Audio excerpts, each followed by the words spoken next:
Përshëndetje të nderuar teleshikues, mirë se vini, do të jemi së bashku në edicionin informativ të orës 12 drejt për së drejti në TV1 Channel.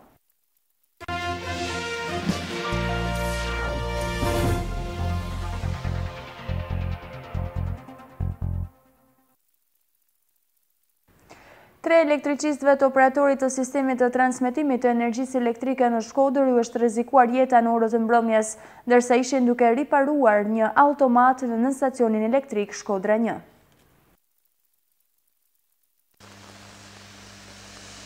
Kushtet atmosferike të paqëndrueshme që kanë përfshirë vendin janë vështirësuar dhe më tepër gjatë orëve të mbrëmjes, ku tre punonjës të operatorit të shpërndarjes së energjisë elektrike kanë mbetur të plagosur në qytetin e Shkodrës. Mësohet se këta të fundit kanë qenë duke ndërhyrë për riparimin e një automati në stacionin elektrik Shkodra 1 në lagjën Skënderbeg, kur ky i fundit gjatë momentit që elektricistët po bënin riparimin ka shpërthyer. Të plagosur mbeten Afrim Halluni, Erion Hafizi dhe Anton Berisha, të cilët u dërguan me urgjencë në spitalin rajonal të Shkodrës. Gjendja më rënduar e Hallunit dhe Hafizit si pasojë e plagëve të marra nga djegja detyroi bluzat e bardha t'i dërgonin me urgjencë drejt Tiranës për një mjekim më specializuar, ndërsa elektricisti i tretë Anton Berisha, i plagosur më lehtë, ndollet nën kujdesin e bluzave të bardha në spitalin rajonal të Shkodrës. Mjekja Dhurata Uruçi thotë se pasi pa nga afër gjendjen e të plagosurve, u vendos në konsult edhe me mjekët e tjerë specialist që Hafizi dhe Halluni të udhtojnë drejt Tiranës, ndërsa për Berishën gjendja paraqitet e stabilizuar dhe nuk ka rrezik për jetën. Dy janë djegje Bajagi Tirana. Hafizi është me 60% djegjes dhe është djegje gradë 3.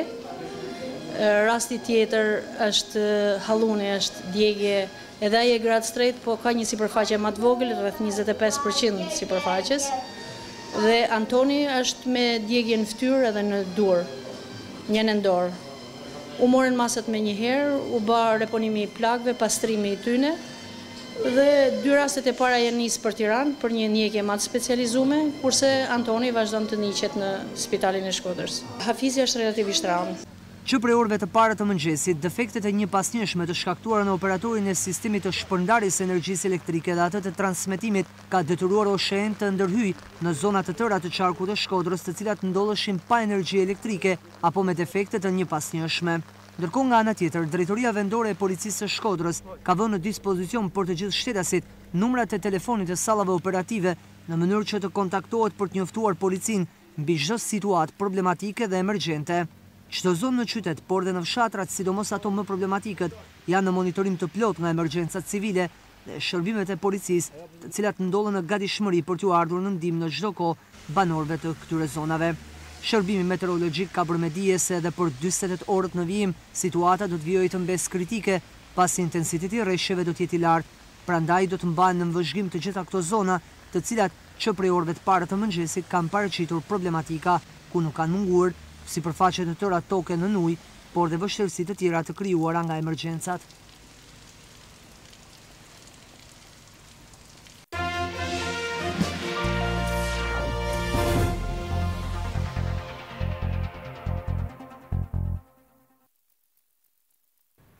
Orët e pasdrekës e kanë rënduar situatën për disa familje që banojnë pranë brigjeve të lumit të Kierit. Dy banor të bardheve, babe bir, u ndollën në rrethana rreziku për jetën nga ujërat e rrëmbyera të këtij lumi. Orët e mbrëmjes kanë shtuar edhe më shumë prurjet në lumin Kir, duke krijuar një situatë problematike për shumë familje që jetojnë brigjeve të këtij lumi. Rritja e nivelit ka bërë që uji të rrethojë edhe disa banesa, ndërsa banorët shprehen të shqetësuar mbi masat e marra. Ata ndjen të rrezikuar pasi Kiri është një prej lumeve me prurje të rrëmbyeshme e teje të rrezikshme nëse ai del nga shtrati. Gjendja do shteti nuk i interesohet hiç, mënyra për fëmijët e shkollës paktën se për ne drejtorit nuk është problem fort. Me kanë shqiptar, ta mund si duhet, shteti nuk ka interes ish për ne. Ja. Prandaj shteti asi interesohet hiç se na gjallë, hiç. Kjo është problemi, rruga peshe veçë si është. Me kanë një shtet të Evropës, nuk rrim këtë gjendje si na sot. Prandaj i lutem shtetit na ndihmojnë sada pak. As shtet, as qeveri, as bashki, këtu s'ka mu dur për një të rrezikuar. Po ti e po ve gjenjen, filmimet, gjonat i ke, si po ve vet, filmimet si bone, si se në të rrezikuam, qëra tash unë me hekqizmen e kam musun me ujë, si po ve vet. Si se në të rrezikuam me tonë këtë ujë me ato, shife ujtë ato, vetëm për vëdime, kur kanë lëvërti, si bashki, si qeveri, si që do t'jenë, njota vinë, thonë, ju bojmë asfalt, rrugë, makina, dërç, birë si thonë.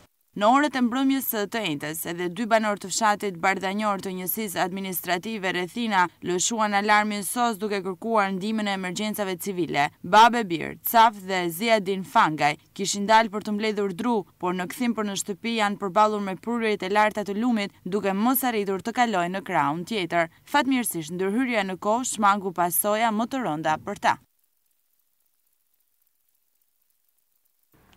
Rreshtet e shumta të 24 orëve të fundit kanë sjellë përmbytjen e rreth 200 hektarëve tokë në zonën e Shkodrës. Nënkryetari i Bashkisë së Shkodrës, Arben Gjura, i thotë se problemi më i madh është mungesa e energjisë elektrike tek hidrovorët dhe mosmbështetja e pushtetit qendror.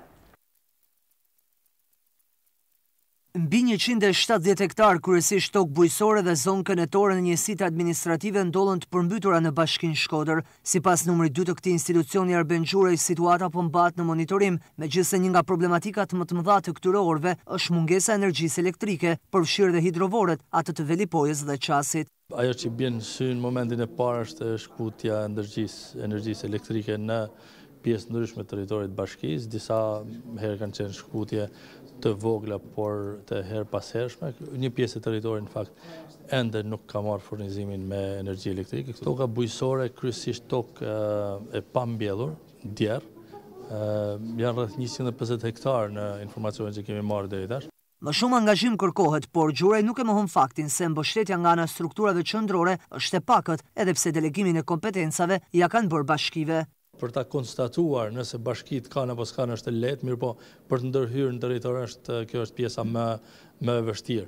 Kjo ka qenë edhe arsyeja sepse qeveria qendrore i delegon pjesën më të madhe të kompetencave, nga që vetë nuk i realizon dot për shkak të vështirësive, për shkak të problematikave që kanë, i delegon pushtetit lokal dhe pushteti lokal duhet bëjnë çmos duke u ristrukturuar, duke rritur vëmendjen, duke mbështetur me fonde më shumë për të përmirësuar realizimin e këtyre kompetencave. Mirë po, nuk do të thotë se transferimi, le themi, apo delegimi i kompetencave i hek përgjegjësinë qeverisë qendrore për të realizuar ato përgjegjësi që ka, kryesisht për të mbështetur në fonde apo për të lënë jetë projekteve, investimeve të cilat realisht përmirësojnë kapacitetet për mbrojtjen e popullatës edhe nga përmbytjet.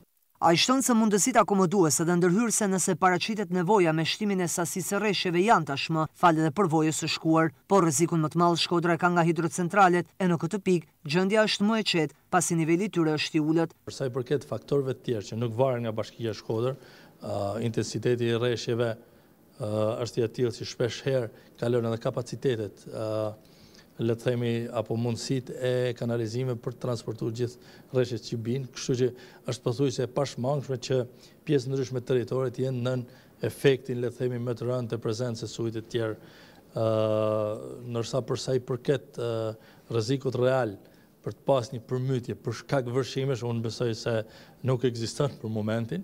Aktualisht në njësinë Gurizi janë 40 hektar me prezencë uji, në Dajq 80 hektar, në anë të malit 50, si dhe ka patur rrëshqitje dhe rashe dalje përroj në rrugën nga qafa e Thores në drejtim të Thethit.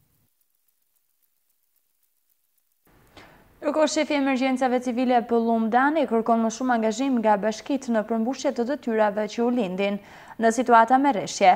Ai thotë se qaftoria është një prej akseve më problematike ku qarkullimi është i bllokuar.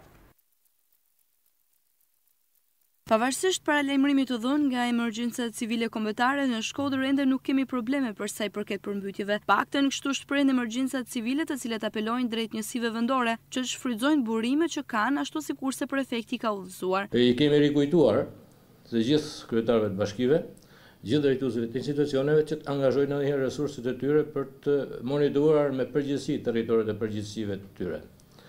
Neve do vazhdojmë majmë kontakte me të gjithë drejtuesit e institucioneve, me të gjithë kryetarët e bashkive, do dalim dhe do të inspektojmë konkretisht në terren masat që janë marrë, qoftë për këtë situatë të pritshme, qoftë edhe për situatën e pritshme të rreshve të borës. Është një situatë që neve na paralajmëron dhe nëpërmjet cilës ne dy të reagojmë për të marrë masat e duhura me qëllim që jeta social-kulturore e komunitetit jetë pavarësisht nga situata jetë normale.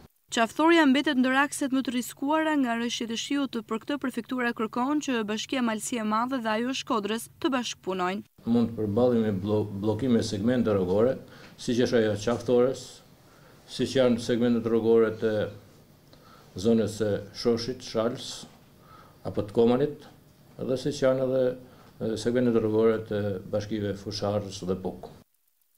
Mesditën e sejtë se institucioni i prefekturës organizoi një tjetër mbledhje të shtabit të emergjencave me qëllim marrjen e masave për çdo situatë kritike, ndërsa Dani tha se e pasdiktja e kësaj tenite është edhe afati i fundit për të dorëzuar pranë prefekturës dokumentin mbi gjendjen në të cilën ndodhet qarku i Shkodrës. Nga rreshtet e shumta rrezikon që të bllokohet edhe aksi Shkodër-Velipoj për shkak të punimeve, uji nuk qarkullon dhe niveli sa vjen e rritet. Rruga Shkodër-Velipoj rrezikon të bllokohet. Rreshtet e shiut kanë krijuar vështirësi të shumta për qarkullimin e automjeteve në segmentin Berdic-Strush, rreth 2 kilometra. Punimet që po bëhen në këtë segment për zgjerimin e rrugës kanë ndërhyrë deri në kolektorët e shkarkimit dhe kombinat. Por rrjedhoj, uji nuk qarkullon dhe niveli sa vjen e rritet, ku në disa vende ka dalë edhe mbi rrugë. Është pikërisht kjo situatë që në kushtet e vazhdimit të rënjes së rreshjeve të shiut me këtë intensitet si në 24 orët e fundit, atëherë do të jetë mundur qarkullimi i automjeteve në drejtim të Velipojës dhe Anasjelltas.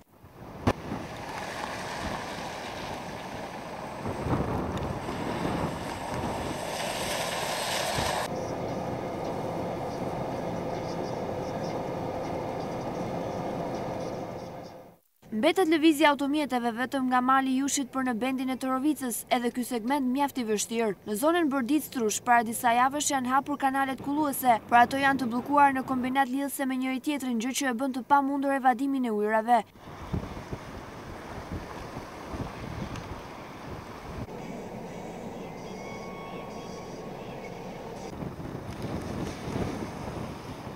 E gjithë kjo zonë ngjan një kantier i punë në mes të dimrit me rreshje shiu, gjë që do të krijojë mjaft shqetësime edhe për banorët.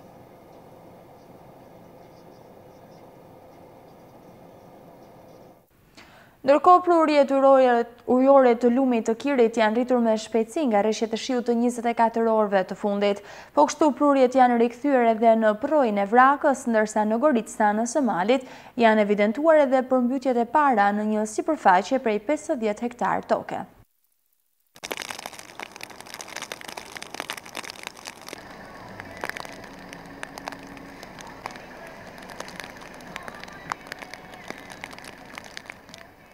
Kjo është situata në lumin e Kirit. Kanë mjaftuar vetëm 24 orë me rreshje dhe ky lum ka sjellë prurje të frikshme. Në luginën e Kirit shkarkojnë përroj të shumtë nga malet e Dugagjinit, të cilat e kthejnë këtë lum në mjaft të rrëmbyeshëm. Kjo situatë gjeti drinin në nivel të ulët, pasi në të kundërt kjo sasi prurjesh e Kirit do të përmbyt te Kuçin. Nuk mund të mos theksohet se fillimi i rreshjeve me intensitet e gjeti shtratin e lumit të Kirit të pasistemuar, gjë që rrezikon edhe përmbytjen e fshatit Bardhaj. Rreshjet e shiut të shoqëruara me shtërngat kanë qenë intensive dhe në malësi të madhe.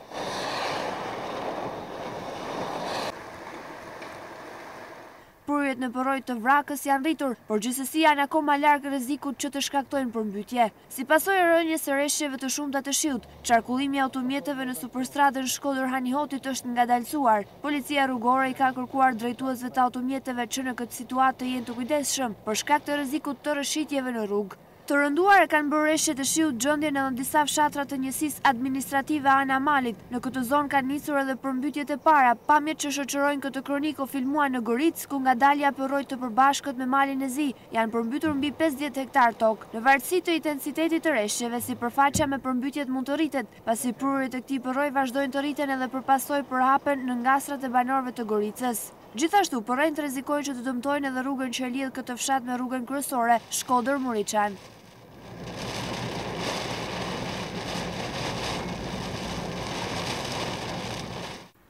Në hidrocentralin e Vaudesit dhe të Komanit është përmirësuar ndjeshëm rezerva ujore, ndaj këto po punojnë me kapacitet të plot. Ndërkohë hidrocentrali Fierzës është rreth 30 metra në nivelin maksimal, një kuotë kjo që favorizon depozitimin për një kohë të gjatë të prurjeve ujore.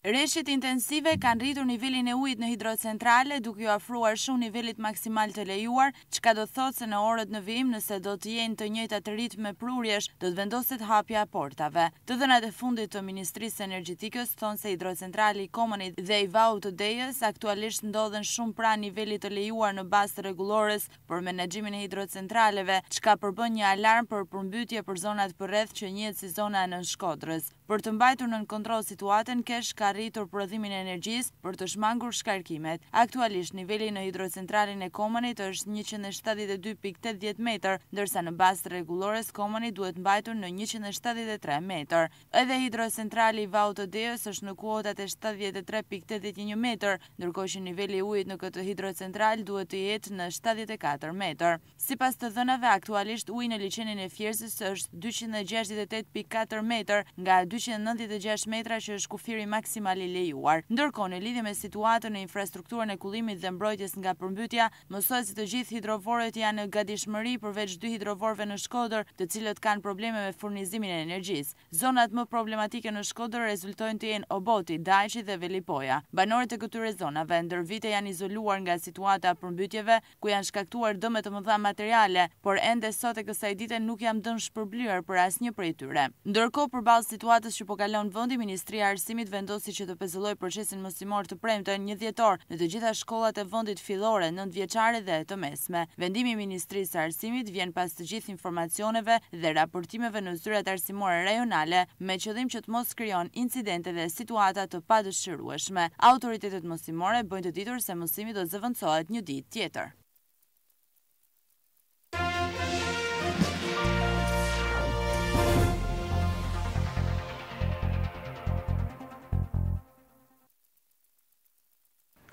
Të shtonat me armëzjarri në drejtim të një 17 vjeçari me inicialet GS në lagjen partizanit të Shkodrës, për pak sa mund të ishin kthyer në një tragjedi. Ai shpëtoi këtij atentati të ardhur pas një konflikti për motive banale me shtetesin me inicialet RB, i cili është shpallur në kërkim nga policia. Dyshohet se konflikti mes të rinjve ka qenë i hershëm dhe sot degeneroi në përdorimin e armës. Ndërkohë, gjatë 24 orëve të fundit, policia ka shpallur në kërkim një person dhe ka proceduar penalisht në gjendje të lirë një tjetër pas një konflikti me armë, këtë rrallë në Muriqan. Në kërkim u shpall shtetasim inicialet GM 34 vjeç, si dhe u procedua penalisht dhe ndiqet në gjendje të lirë shtetasim inicialet HQ 70 vjeç. Në cilësinë e provës materiale u gjetën 3 gjoja, armë zjarri automatik modeli 56, 110 fishek, 2 armë gjahu me leje dhe materialet janë kaluar prokurorisë së Shkodrës.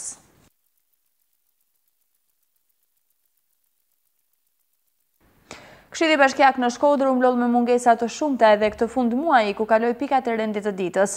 Debatet mes këshilltarëve u përqendruan kryesisht tek ndihma për familje që janë ndjekur banesat, ku kërkua më shumë vëmendje ndaj këtyre rasteve.